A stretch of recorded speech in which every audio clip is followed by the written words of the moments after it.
Hello दोस्तों। स्वागत है आपका इंग्लिश गुरुकुल यूट्यूब चैनल पे। मैं हूं आपका होस्ट विनोद और आज हम पढ़ने वाले हैं आंट जेनिफर्स टाइगर्स। दोस्तों, इस पोएम के अंदर एड्रियन रिच ने महिलाओं के ज़िंदगी के बारे में एक बहुत ही इम्पॉर्टेंट बात कही है। दोस्तों, आपने भी आपकी ज़िंदगी में अक्सर ऑब्जर्व किया होगा कि एक महिला अपनी ज़िंदगी में कई सारे रोल अदा करती है। जब वो छोटी एक बच्ची होती तभी से लेकर महिलाओं की तरफ देखने का, खासकर पुरुष प्रधान संस्कृति जैसे कि इंडिया है या कई सारे देशों में जहाँ पे पुरुष प्रधान संस्कृति है, वहाँ पे महिलाओं की ओर देखने का नज़रिया अलग है।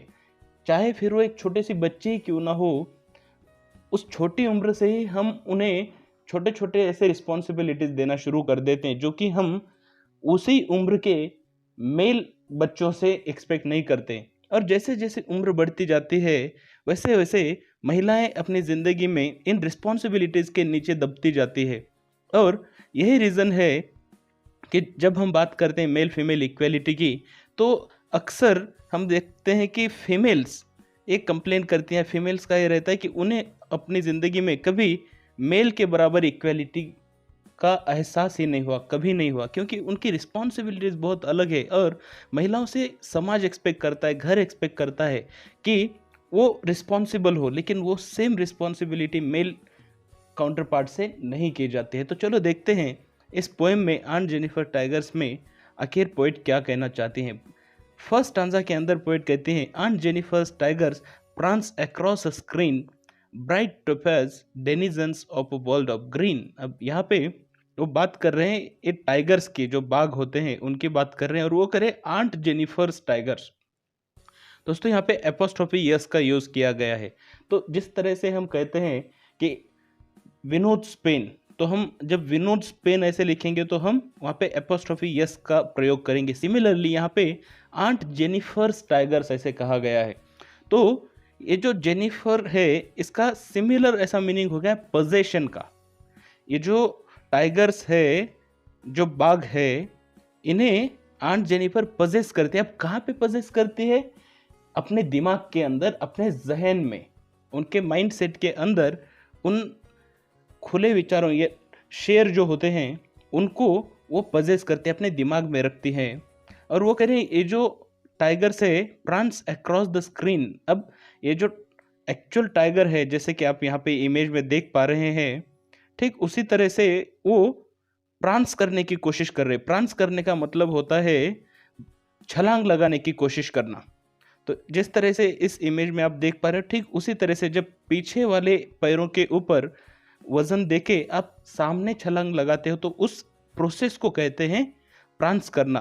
तो पोएट कहती हैं कि जो आन जेनिफर्स के टाइगर्स है वो प्रांस कर रहे हो, छलांग लगा रहे हैं अक्रॉस द स्क्रीन। तो हो सकता है आन जेनिफर कोई पेंटिंग कर रही है या फिर कोई एम्ब्रॉयडरी कर रही है, जैसे कि फीमेल्स अक्सर करते हैं एम्ब्रॉयडरी। तो उस एम्ब्रॉयडरी में वो एक टाइगर्स की ड्राइंग कर रही है जो प्रांस कर रहा है, जो सामने की ओर छलांग लगा रहा है अक्रॉस द स्क्रीन। जो स्क्रीन है उसके ऊपर bright topaz denizens of a world of green. और ये जो बाघ है उसका कलर है टोपाज कलर का। टोपाज यानी कि डार्क येलो कलर, एकदम डार्क कलर का, पीले कलर का वो बाघ है।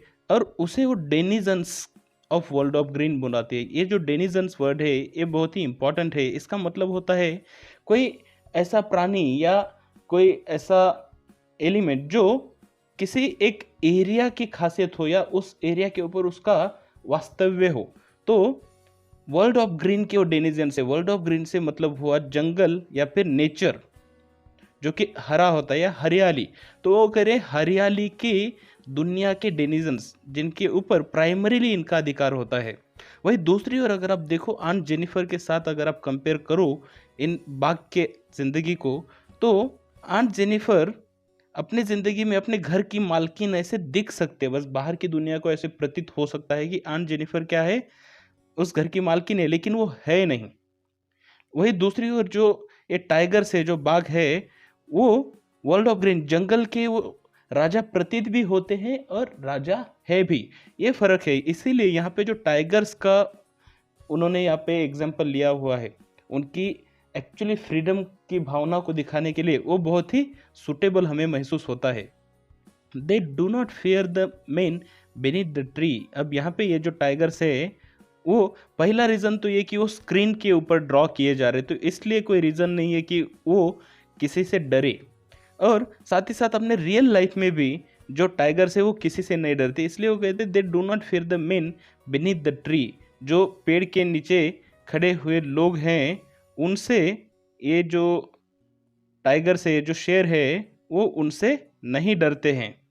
दे pace in slick chivalric certainty. और वो पेस करते हैं, वो आगे बढ़ते हैं। पेस करना मतलब चलना, वो मूव करते हैं स्लिक चिवलरिक सर्टनटी के साथ। अभी स्लिक का मतलब होता है सॉफ्टली, बिना किसी झिझक के, पूरे कॉन्फिडेंस के साथ।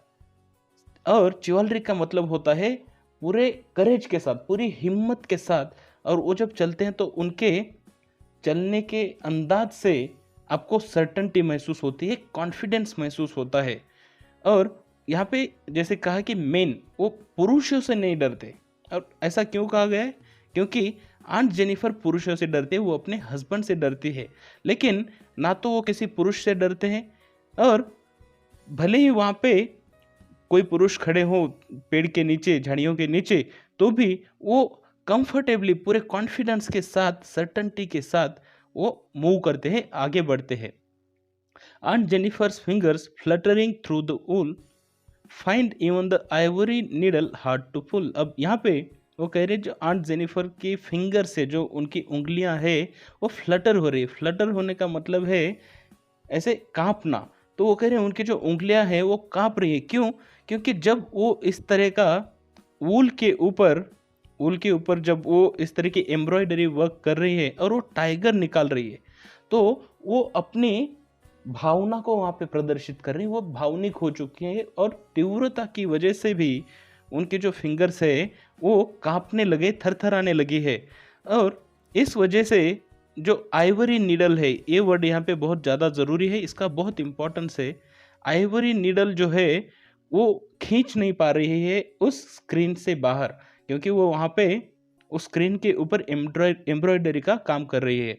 तो आइवरी नीडल का मतलब क्या होता है? इसमें जो आइवरी वर्ड है, इसका मतलब होता है जो हस्ती दंत होते हैं, जो हाथी होते हैं, उनके जो दांत होते हैं, उनका इस्तेमाल किया जाता है अलग अलग जगह पे, कुछ मौल्यवान चीज़ें बनाने के लिए, या फिर कुछ अलग अलग आर्टिफैक्ट्स बनाने के लिए। तो आइवरी ये दर्शाता है जो हाथी होता है, उस हाथी को मारने के बाद उसका हस्तिदंत का हम इस्तेमाल कर सकते हैं। जब हाथी जिंदा है तो आप जाहिर सी बात है उसके दांत का आप इस्तेमाल नहीं कर सकते।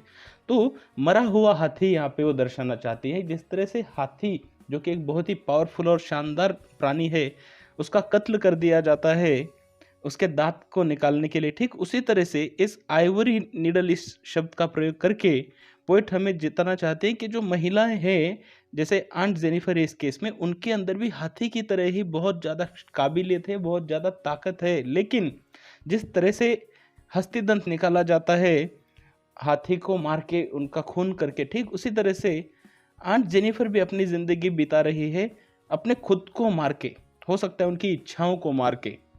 अब आगे पोइट कहते हैं the massive weight of uncle's wedding band sits heavily upon aunt Jennifer's hand. और वो कहें मैसिव वेट, मैसिव मतलब भयंकर या बहुत ही ज़्यादा वेट है, बहुत ज़्यादा वजन है अंकल के वेडिंग बैंड का। वेडिंग बैंड का मतलब होता है वेडिंग रिंग, जो कि आप देखते हो अलग अलग धर्मों में, अलग अलग समुदायों में शादी के वक्त हम रिंग पहनाते हैं। तो वो कह रहे हैं कि ये जो कि एक ब्यूटीफुल फीलिंग होनी चाहिए किसी व्यक्ति के लिए, उसकी जो शादी होती है वो एक ब्यूटीफुल फीलिंग होती है, रोमांटिक फीलिंग होती है।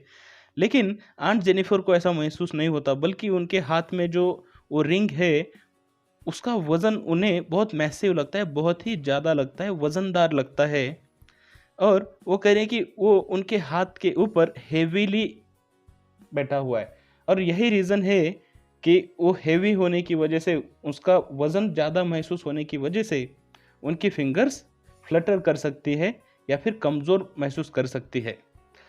When aunt is dead, her terrified hands will lie still ringed with ordeals she was mastered by। और यहाँ पे कह रहे हैं कि when, जब aunt मर जाएगी, जब आंट जेनिफर की मृत्यु हो जाएगी, तब भी उसके जो टेरिफाइड हैंड्स है, उसके टेरिफाइड हैंड्स जो डरे हुए उसके हाथ है, वो लाए रहेंगे, वो पड़े रहेंगे और उसके अंदर फिर भी रिंग होगी। ये जो यहाँ पे वेडिंग बैंड की हम बात कर रहे हैं, जो वेडिंग रिंग की बात कर रहे हैं, वो फिर भी उसके फिंगर्स में, उसकी उंगलियों के अंदर होगी।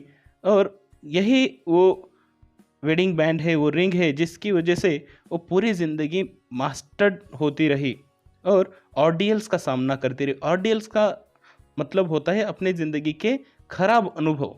तो उनके लिए उनकी जो ज़िंदगी है, या उनके ज़िंदगी में जो ऑर्डियल्स हुए, जो खराब अनुभव आए, वो इस रिंग की वजह से आए। रिंग की वजह से आए मतलब उनकी शादी की वजह से आए। शादी के बाद उनकी ज़िंदगी में हो सकता है कुछ ऐसी घटनाएं हुई, कुछ ऐसे अनुभव आए कि उनकी ज़िंदगी बद से बदतर हो गई, और इस वजह से उन्हें लगता है कि ये जो रिंग है उनके हाथ में, शादी की जो रिंग है, उसकी वजह से उन्हें सारा जो भी उनकी ज़िंदगी में बुरा हुआ उसका सामना करना पड़ा। The tigers in the panel that she made will go on prancing proud and unafraid. लेकिन आखिर के 2 लाइन में वो डिफरेंस बताती है और वो कहते हैं कि जो टाइगर्स, जो बाघ उन्होंने उस पैनल के ऊपर निकाले, हो सकता है स्क्रीन हो या फिर कुछ राउंड शेप का एम्ब्रॉयडरी हो, उसके ऊपर उन्होंने जो बाघ बाघ के चित्र निकाले, एम्ब्रॉयडरी निकाले हैं, वो गो ऑन prancing, वो हमेशा हमेशा के लिए प्रांस करते रहेंगे, छलांग लगाते रहेंगे। प्राउड अनअफ्रेड, प्राउड का मतलब होता है गर्व के साथ और बिना किसी डर के साथ। तो यहाँ पे हमेशा छलांग लगाते रहने का एक मतलब ये भी है आगे बढ़ते रहना। वो बिना किसी डर के आगे बढ़ते रहेंगे, जबकि आंट जेनिफर अपनी ज़िंदगी में शायद ऐसा कभी नहीं कर पाई। तो दोस्तों, इस पूरी पोएम से हमें ये बात समझती है कि महिलाएं जो है अपनी ज़िंदगी में काफ़ी सारी अलग अलग रिस्पॉन्सिबिलिटी निभाती है, लेकिन उन्हें उतना ज़्यादा फ्रीडम नहीं मिल पाता है, उतना ज़्यादा अधिकार नहीं मिल पाता है। और इसीलिए हमें हमेशा अपनी ज़िंदगी में कोशिश करना चाहिए कि हमारी बीवी हो या हमारी बहन हो या हमारी फ्रेंड्स हो, उन्हें अक्सर इक्वालिटी के साथ हम पेश आएँ, उन्हें इक्वालिटी की भावना महसूस कराएँ, जिससे कि उनके अंदर कॉन्फिडेंस डेवलप हो और वो अपनी ज़िंदगी खुशी के साथ, कॉन्फिडेंस के साथ बिता पाएँ। उम्मीद करता हूँ आपको ये पोएम अच्छे से समझ गए। अगर आपके कुछ डाउट्स हो तो कमेंट्स में क्वेश्चन पूछ सकते हैं। Thank you very much.